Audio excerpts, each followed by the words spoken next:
ইফতারির আগে যে দোয়া ওইটা আল্লাহ ফিরায় না।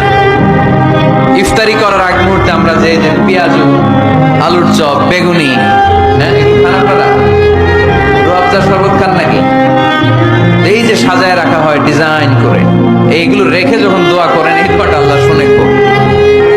আল্লাহ বলে কিরে ফেরেশতারা ঘটনা কি, এত খাবার কেন? আল্লাহ রোজা রাখছে। কি চায়? আল্লাহ ক্ষমা চায়। তো খায় না যে তৃষ্ণার্ত, আল্লাহ আপনার ভয়। আমার দেখছে না, আল্লাহ আপনারা দেখে নাই। জান্নাত দেখে নাই, আমার জাহান্নাম দেখেছে আল্লাহ কিন্তু জানে। তারপর ফেরেশতাদের মুখ থেকে বের করা, সুবহানাল্লাহ পড়ে। আমার জাহান্নাম দেখেছে কিনা বলো? ফেরেশতারা বলে না, জাহান্নাম দেখে নাই।